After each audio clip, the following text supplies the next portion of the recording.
Hi, I'm Nick Hammaker, and today I'm going to show you how to build the sub $250 gaming computer. Here's some of the parts I chose. I chose a nice, decent quality Rosewill case with 350 watt power supply built in. For the motherboard, I decided to go with a Foxconn board. This is a Foxconn A74 MX-K. It's socket AM2. I went AMD style because AMD tends to be a little bit cheaper than Intel. And it comes with onboard ATI Radeon HD 3200 graphics, which is what will allow us to play high definition, and if we were to have a Blu-ray drive, Blu-ray, and it's also fairly decent for games at medium-low settings. So this is the motherboard. The processor I'm sticking in the motherboard is an AMD Athlon 64 X2 5000 series. Well, just 5000, that's the speed. Sorry.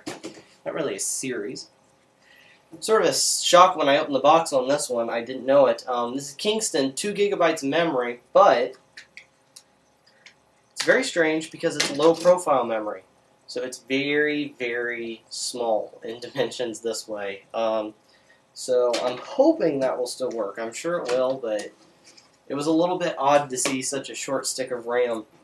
The drives I got OEM, so they come in very generic packaging, but this is a Samsung 500 gigabyte serial ATA hard drive. And the other part that I got that I'm a little worried about because it makes a bit of a rattling noise, which I'm sort of concerned, but we'll see if it works. It may just be a gear or something in there which is supposed to be loose. But it is a LITE-ON 20X DVD burner, and it's also serial ATA. So all of that should make for one complete computer. So let's get started. Inside the case, you'll have a very massive empty area. If your power supply isn't already in there, that's the first thing I recommend putting inside of the case is the power supply. The power supply is held in with 4 screws in the back, and you really can't mess it up because it only slips in and the screws line up one way. Once all of the cables are moved out of the way in the case, you can take out your motherboard, and you'll notice on your motherboard that there are various holes where the screws go in. And basically you want to line them up with the holes that are on the bottom of the case. The bag of screws has these little golden, and sometimes they're silver, but most of the time they're golden. These little golden things that basically are standoffs, and you screw them into the case so as that you prop up the motherboard about 1/4 an inch or so. Once your standoffs are in the bottom of the case, remove the back plate if you haven't done so already. Once you have the back plate off of the case, then locate the back plate that came with your motherboard. If it has any metal pieces covering any of the sections, just wiggle them back and forth gently until they come off. Once you have the metal pieces out of the backplate bracket, all you have to do is basically pop this into place. You'll see small metal rivets around the side. Basically, you just push it from the inside out to put it in the case. Once the backplate with the I/O ports is in place, then you can take the motherboard, gently place it on top of the standoffs, and line it up with the backplate I/O. Once the motherboard is lined up with all the screw holes and the backplate I/O ports, it's time to take the small screws that came with the bag of screws in your case and fasten the motherboard down. Once the motherboard is securely fastened to the bottom of the case, lined up, everything is screwed down, the next part is to add the processor. The processor will be easy to put in. If it's not, you're probably doing something wrong. Number one thing, never ever ever ever ever ever ever ever ever ever ever touch the processor pins. Handle the processor very gently by its sides. Try not to touch the top, try not to touch the pins on the bottom.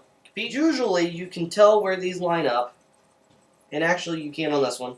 because usually there's one corner that's different than the other. So you find the corner that's different. In this case, it's actually labeled with a little golden arrow. And you look on the slot, and you'll notice that 3 of the corners are the same, and 1 is indeed different. And so it's your job to find the different one, of course, and line it up. The processor should go in very easy. Since this one's so heavy, pretty much it just drops right down in.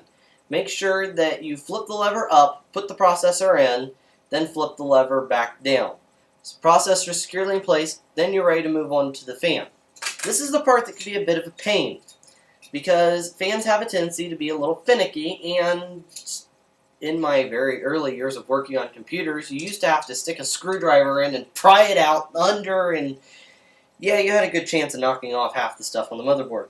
Nowadays, though, they're pretty smart about it, because, you know, people generally have a tendency to not like to break things. So they come with 2 clips, like they used to on each side, but there's also this little clever little lever doohickey that you put it on like this, and then when you flip it, it adds some bulk to it to sort of actually press it and tighten it down. Very, very easy. Once you have the fan, you'll have a little power cable, and there should be a slot that has exactly the same number of pins and looks like it would slide right down into pretty close to where the processor is, because it doesn't have a very long cable on it. The memory is very easy to install. It has a single notch, and it's off center to one side, so it makes it pretty easy to line up. Basically, what you have to do is you have to figure out which of the 2 slots, or 4 slots, depending on your motherboard, is the first slot, and you want to put it in the first slot. And I'm just going to flip the little tabs on the outside of the slot out, and then I'm going to put the memory in it and push down, and they should click right on the side of the memory, and you're done. The hard drive bays are usually in the bottom part. Make sure you're not hitting the floppy drive bays, though. You got to go below that. But they usually will just slip in real easy. Sometimes maybe not so easy, but easy enough. And basically you want to slide them in until the screw holes show up on the side on the case. There should be 4 or 6, depending on your motherboard, IDE ports, sometimes more if you get a really fancy motherboard. On this one there's 4. The cable will only go in one way. Find the first IDE or serial ATA port, and they should be labeled 1, 2, 3, and 4. Yep, they're labeled right beside them. Bottom one's 1. And basically you snap the cable into it. Nice and easy. And then you take the other end of the cable and you do the same thing, but you put it in the hard drive. We're going to go ahead and put in the other drive. Take the first slot out at the very top and replace it with your drive. And just slide it in. Okay. Once the screws are holding it in place, then you do this pretty much the same thing as the hard drive. You want to grab a serial ATA cable and basically hook it up the exact same way to the second slot. Once the serial ATA cables are in place for both the CD drive and the hard drive, the next thing to deal with is the power, because you've got the power supply, that is. First part is on the motherboard. You'll see a really big, long white connector. That's where this one goes. So it should only go in one way. So match it up and go to town. And it should just slide and pop right in just like that. The next port that you want to plug in is a small 4-pin. It'll also be somewhere on the motherboard, usually close to the processor socket. Next thing you want to do is you want to take the remaining cables, and sometimes they'll be labeled, sometimes the rest of it is fairly straightforward, although sometimes somewhat aggravating, because you get to deal with a lot of itty-bitty little pins.